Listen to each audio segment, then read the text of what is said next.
Hello दोस्तों, कैसे हो आप लोग। मेरा नाम है प्रेम और स्वागत है आपका मेरे YouTube चैनल पे। तो दोस्तों, आज हम पढ़ने वाले हैं क्लास 10th मैथ्स पार्ट 2 का चैप्टर नंबर 5, जिसका नाम है कोऑर्डिनेट ज्योमेट्री। दोस्तों, आज हम डिस्कस करने वाले प्रैक्टिस सेट नंबर 5.2 के क्वेश्चन नंबर 3 और क्वेश्चन नंबर 4।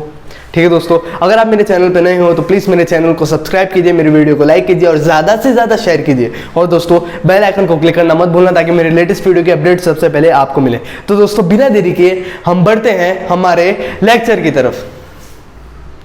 तो दोस्तों, हमारे जो क्वेश्चन नंबर 3 है उसको अपडेट करने के बाद बोलोगे दया दाल में कुछ काला है। क्यों ऐसा?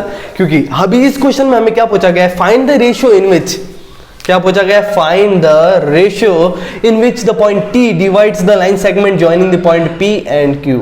ठीक है, हमें वो रेशियो निकालना है, जिसमें ये जो पॉइंट T है वो PQ को डिवाइड कर रहा है। मतलब क्या है, समझ लो ये एक लाइन है P और Q, ठीक है, उसको एक पॉइंट है T, वो कुछ हिस्से में डिवाइड कर रहा है, हमें वो नहीं पता कि वो हिस्सा कौन सा है, हमें उस हिस्से को निकालना है। अभी उस हिस्से को कैसे निकालेंगे, कमेंट करके बताओ कौन सा फॉर्मूला लगाएंगे। जी हाँ, बिल्कुल सही पकड़े हैं, सेक्शन फॉर्मूला। बिल्कुल सही, सेक्शन फॉर्मूला अप्लाई करके हम निकालने वाले हैं उन रेशियोज को। ठीक है, अभी हमें क्या क्या दिया हुआ है सबसे पहले वो लिख देंगे हम।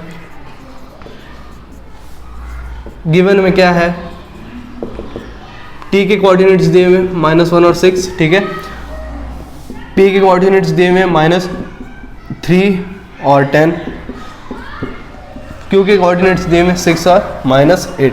मैं बोलूँगा भैया सही जा रहे हो, बहुत सही जा रहे हो। उसके बाद क्या है हमारा, उसके बाद में हमें पूछा गया है, हमें क्या पूछा गया है, टू फाइंड रेशियो। अभी रेशियो को हम लोग पकड़ेंगे m/n, ठीक है, हमें m/n का रेशियो निकालना है। ठीक है, प्रूफ। अभी भैया प्रूफ कहाँ है, प्रूफ। ठीक है, सबसे पहले हम क्या करेंगे भैया, बताओ। तो एक बच्चे ने बोला कोऑर्डिनेट्स निकालेंगे, तो मैं बोलूँगा भाई बहुत होशियार है, सही जा रहे हैं, ऐसे ही पढ़ता रहे। ठीक है, सबसे पहले हम कोऑर्डिनेट्स लिखेंगे, पॉइंट T के कोऑर्डिनेट्स लिखेंगे। पॉइंट T क्या है, पॉइंट T हमारा PQ को डिवाइड कर रहा है ना, PQ को डिवाइड कर रहा है, और किस रेशियो में डिवाइड कर रहा है वो हमें फाइंड आउट करना है, किस रेशियो में डिवाइड कर रहा है वो हमें फाइंड आउट करना है।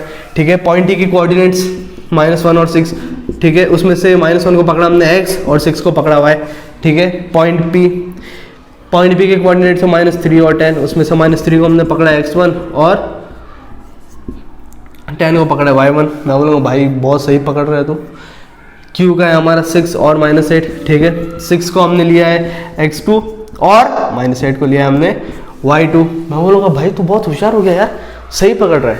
ठीक है, तो अभी हम क्या करेंगे, हम सिंपली सेक्शन फॉर्मूला अप्लाई करेंगे और उन रेशियोज को फाइंड आउट करेंगे। आप देखते जाओ, बहुत ही ज़्यादा आसान मेथड है। ठीक है, आप देखो, सबसे पहले हम क्या करेंगे, x की वैल्यू, x का सेक्शन वाला फॉर्मूला लगाएंगे।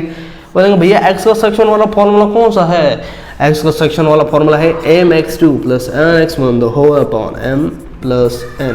ठीक है, तो मैं बोलूँगा भाई बिल्कुल सही, यही फॉर्मूला है। उसके बाद हम क्या करेंगे, हमें x की वैल्यू दी हुई है, -1, तो बोलोगे भैया बिल्कुल दी हुई है। क्या हमें m की वैल्यू दी हुई है, अरे भैया वही तो फाइंड आउट करना है, m और n की वैल्यू। बोलेंगे ठीक है भाई कोई बात नहीं, m को लिख दे ऐसा ही empty, m को वैसा का वैसा लिख दे। x2 की क्या हमें वैल्यू दी हुई है, आप बोलोगे हाँ भाई दी हुई है 6, तो इधर आ जाएगा 6।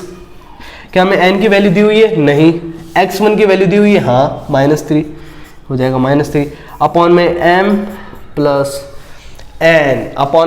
+ n, तो क्या m × 6 हो जाएगा 6m, क्या m × 6 6m हो जाएगा। मैं बोलूँगा हाँ भाई बिल्कुल होएगा, तो -1 = 6m। क्या n × -3 हो जाएगा -3n, मैं बोलूँगा अरे भाई बिल्कुल होएगा, -3n अपॉन में m + n। ठीक है, तो क्या हम m + n को वो साइड में शिफ्ट करेंगे, इधर ये डिनोमिनेटर में, तो = के वो साइड में जाने के बाद में हो जाएगा हमारा मल्टीप्लिकेशन, बेसिक रूल है। तो इधर क्या हो जाएगा, -1 के मल्टीप्लिकेशन में आ जाएगा m + n = 6m -3n। मैं बोलूँगा भाई यार बिल्कुल सही किया है। अभी आगे क्या, आगे हम -1 को इन दोनों से मल्टीप्लाई करेंगे, तो m का हो जाएगा -n और n का हो जाएगा -n। इधर बचा हमारा 6m माइनस 3n, ठीक है। अभी हम क्या करेंगे, लाइक टर्म्स को एक दूसरे के पास में लेके आएंगे। Basic rule, basic method maths का, लाइक टर्म को हर वक्त एक दूसरे के पास में लेके आओ। लाइक टर्म्स को हर वक्त एक दूसरे के पास में लेके आओ और अनलाइक टर्म्स को एक दूसरे से दूर लेके आओ, दूर लेके जाओ, ठीक है। तो अभी माइनस m को 6m के पास में लेके जाएंगे और माइनस 3n को माइनस n के पास में लेके जाएंगे, ठीक है। तो इधर आ जाएगा माइनस 3n का प्लस 3n हो जाएगा, इधर आ गया माइनस n, ठीक है, 6m और ये हो जाएगा हमारा प्लस m, ठीक है। तो ये हो जाएगा हमारा 2n और ये हो जाएगा हमारा 7m। अभी क्या 2n 7m के बराबर आ गया। अभी क्या, हमें तो m/n का रेशियो नहीं मिला। मैं बोलूँगा भैया थोड़ा और दिमाग लगा, थोड़ा सा स्टेप बाकी है, थोड़ा सा स्टेप बाकी। अभी हम क्या करेंगे, 7 को शिफ्ट करेंगे इधर और n को शिफ्ट करेंगे उधर। क्या करेंगे, 7 को शिफ्ट करेंगे उधर, n को शिफ्ट करेंगे इधर। 7 को शिफ्ट करेंगे 2 के नीचे, n को शिफ्ट करेंगे m के नीचे। कैसे, 7 को ले लेंगे 2 के अपॉन में और n को ले लेंगे m के अपॉन में। तो क्या हमें m अपॉन n का वैल्यू मिल गई 2/7। तो क्या हम इसे ऐसे भी लिख सकते हैं m/n इज इक्वल टू 2:7। और हमें क्वेश्चन में पूछा क्या गया है, m/n की वैल्यू, तो हमें वो मिल चुकी है भैया। ताली मारो, ताली बजाओ, ताली। हमें m/n की रेशियो मिल चुकी है भाई। कंट्रोल, ये भी खुश हो रहा है, ठीक है। m/n की रेशियो मिल गई, बस हमें इतना ही पूछा था। मैंने क्या क्या, मैं एक बार आपको वापस बताता हूँ। हमें क्वेश्चन में क्या पूछा गया है, हमें क्वेश्चन में वो रेशियो फाइंड आउट करने के लिए पूछा गया है कि समझ लो ये लाइन है, समझो क्या लाइन है PQ का पॉइंट, जो लाइन है PQ उसको एक पॉइंट T डिवाइड कर रहा है, कितने हिस्सों में डिवाइड कर रहा है वो हमें पूछा गया है। ये पॉइंट T है, ये वाला हिस्सा और ये वाला हिस्सा कितने रेशियो में वो डिवाइड कर रहे हैं वो हमें पूछा गया है, ठीक है। तो हमने क्या क्या गिवन लिख दिया, हमें T P Q के कोऑर्डिनेट्स दिए हुए हैं और फाइंड हमें क्या करना है m/n का रेशियो। तो हमने क्या किया, पहले कोऑर्डिनेट्स लिख दिए। T के कोऑर्डिनेट्स को पकड़ा xy, P के कोऑर्डिनेट्स को पकड़ा x1 y1, Q के कोऑर्डिनेट्स को पकड़ा x2 y2। उसके बाद में हमने क्या किया, x सेक्शन फॉर्मूला का अप्लाई किया, वैल्यू फाइंड आउट की, मतलब जो वैल्यूज दी हुई थी हमें उन वैल्यूज को पुट किया। इधर हमारा -1 के इक्वल टू में 6m - 3n upon m + n आया। हमने क्या किया, m + n को शिफ्ट कर दिया ये साइड में, तो इधर डिवीजन में था तो उधर जाके मल्टीप्लिकेशन हो गया। तो -1 को अगर हमने m + n से मल्टीप्लाई किया तो ये दोनों की साइन चेंज हो गई, -m × -n हो गया। तो अभी हमने क्या किया, हमने लाइक टर्म्स को एक दूसरे के पास में लेके और अनलाइक टर्म्स को दूर लेके गए, ठीक है। 6m के पास में m लेके आ गए, 3n के पास में -n, तो उन दोनों को आंसर आ गया हमारा 2n = 7। फिर उसके बाद में हमने क्या किया, हमने वापस लाइक टर्म्स को एक दूसरे के पास में लेके गए और अनलाइक टर्म्स को दूर। क्या कि n को भेज दिया m के डिनोमिनेटर में और 7 को भेज दिया 2 के डिनोमिनेटर में, और फाइनली हमें m/n का रेशियो मिल गया। तो आप इसका स्क्रीनशॉट ले लो, फिर हम बढ़ते हैं हमारे नेक्स्ट क्वेश्चन की। तो दोस्तों हमारे जो फोर्थ क्वेश्चन उसको मैं एक बार आपको एक्सप्लेन करता हूँ, ठीक है। उसमें हमें पॉइंट P जो हमारे सेंटर ऑफ द सर्कल, ठीक है दोस्तों, हमारे जो फोर्थ क्वेश्चन उसमें हमें क्या दिया हुआ है मैं एक बार आपको बता देता हूँ। Point P is the centre of the circle and AB is the diameter, ठीक है। एक सर्कल है, उसका सेंटर है पॉइंट P और इसका जो डायमीटर है वो है A और B। AB डायमीटर और पॉइंट P उसका सेंटर है, ठीक है। Find the coordinates of B, ठीक है। हमें B के कोऑर्डिनेट्स फाइंड आउट करने हैं, जबकि हमें A और P के ऑलरेडी दिए हुए हैं। तो अभी हम फॉर्मूला कौन सा यूज करेंगे, हाँ अभी हम इस क्वेश्चन में फॉर्मूला यूज करेंगे mid point formula, mid point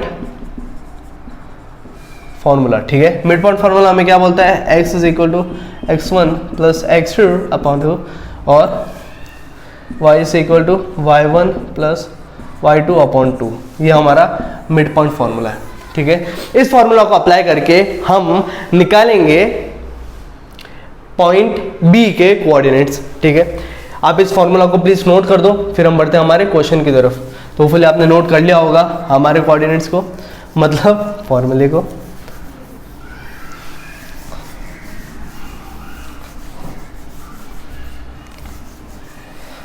सबसे पहले अभी हम क्या करेंगे, सबसे पहले हम दिए हुए पॉइंट्स के कोऑर्डिनेट्स लिख देंगे, ठीक है। हमें पॉइंट P के कोऑर्डिनेट्स दिए हुए हैं। पॉइंट P हमारा सेंटर है तो हम उसके कोऑर्डिनेट्स को x और y पकड़ेंगे, क्योंकि हमारा पॉइंट P सेंटर है, x और y, ठीक है। उसमें उसके बाद, ठीक है, पॉइंट A दिया हुआ है, पॉइंट A के कोऑर्डिनेट्स ये हैं, तो इसको हम x1 और y1 पकड़ेंगे, ठीक है। उसके बाद में हमें पॉइंट P दिए हुए, पॉइंट P के कोऑर्डिनेट्स, पॉइंट P के कोऑर्डिनेट्स हैं हमारे -2 और 0, उसमें से हम -2 को पकड़ेंगे x और y, क्योंकि हमारा जो पॉइंट P है वो एक सेंटर पे है, डायमीटर के सेंटर पे, तो वो होगा हमारा x और y। तो हमें क्या करने हैं, पॉइंट B के कोऑर्डिनेट्स फाइंड आउट करने हैं, जिसको हम x2 y2 पकड़ेंगे, ठीक है, वो हमें फाइंड आउट करने हैं, ठीक है। हम क्या करेंगे, हम अप्लाई करेंगे mid point formula. Mid point formula क्या बोलता है, x = x1 + x2/2, ठीक है। x1 हमें दिया हुआ है, मैं बोलूँगा हाँ भैया बिल्कुल दिया हुआ है, 2 + x2 हमें दिया हुआ है, नहीं दिया हुआ है, /2, और x हमें दिया हुआ है, मैं बोलूँगा हाँ -2, ठीक है। तो ये 2 डिवीजन में, तो उधर जाके मल्टीप्लिकेशन में आ जाएगा, तो ये हो जाएगा -4, 2 + x2, ठीक है। तो x2 + 2 = -4, तो x2 की वैल्यू हो जाएगी -4 - 2, x2 आ गया हमारा -6, ठीक है। अभी हम क्या करेंगे, हम निकालेंगे y की वैल्यू। y हमें बोलते, y का फॉर्मूला है y1 + y2/2, ठीक है। हमें y दिया हुआ है, y क्या है हमारा 0, ठीक है। तो y1 हमें दिया हुआ है -3, तो हो जाएगा -3 + y2/2। ये इधर डिवीजन में, इधर जाने के बाद मल्टीप्लिकेशन हो जाएगा, 2 × 0 -3 + y2, ठीक है। 2 × 0 तो 0 ही आता है, 0 = -3 + y2, ठीक है। y2 = आ जाएगा 0 + 3, और y2 की वैल्यू हमें मिल जाएगी 3। तो इसी तरीके से हमें पॉइंट B के कोऑर्डिनेट्स मिल चुके हैं। पॉइंट B के कोऑर्डिनेट्स थे जो x2 y2, और जिनकी वैल्यू हमें मिल चुकी है, -6 और 3, जिनकी वैल्यू हमें मिल चुकी है -6 और 3। एक बार मैं आपको वापस बता देता हूँ इस क्वेश्चन में हमने क्या किया है। इस क्वेश्चन में हमें दिए हुए थे पॉइंट A और पॉइंट B के कोऑर्डिनेट्स। जो पॉइंट P था वो हमारे एक सेंटर था सर्कल का, पॉइंट AB से जो लाइन बन रही थी वो थी हमारी डायमीटर, ठीक है। तो हमने क्या किया, सबसे पहले इनके कोऑर्डिनेट्स लिख के ले लिए। A के कोऑर्डिनेट्स को पकड़ा हमने x1 y1, P के कोऑर्डिनेट्स को हमने xy क्यों पकड़ा, क्योंकि वो एक सेंटर था सर्कल का। ये मिड पॉइंट फार्मूला है, मिड पॉइंट था डायमीटर का, ठीक है। B के हमने x2 y2 पकड़ा क्योंकि हमने वो फाइंड आउट करना है। फिर हमने सेंटर आउट फार्मूला निकाला, तो उससे हमें x2 की वैल्यू मिल चुकी है -6। उसके बाद में हमने वापस मतलब मिड पॉइंट फार्मूला लगाया, तो हमने y की वैल्यू मिल गई 3। तो इसी तरीके से हमने पॉइंट B के कोऑर्डिनेट्स लिख दिए। आप इसका स्क्रीनशॉट ले लो दोस्तों एक बार। आज के लिए सिर्फ हम इतने क्वेश्चन सॉल्व करने वाले हैं। तो दोस्तों आज के लिए सिर्फ इतना ही। आज हमने क्वेश्चन नंबर कौन से सॉल्व किए, क्वेश्चन नंबर 3 और question number 4 practice set number 5.2 के काफ़ी ज़्यादा डिटेलली मैंने आपको सॉल्व करके बताया। तो आप प्लीज़ इस वीडियो को देखिए, बराबर से आपने देख लिया होगा तभी आप लास्ट तक आए हो, ठीक है दोस्तों। आप अच्छे से पढ़ाई करते रहो, आपके पढ़ाई में ध्यान दो, और जो मैंने आपको स्टेप्स बताया आप उनका ध्यान रखना, और उन पॉइंट्स को ध्यान रख के ही आप आगे क्वेश्चन सॉल्व करना। तब तक टाटा बाय बाय, अपना ध्यान रखते रहो।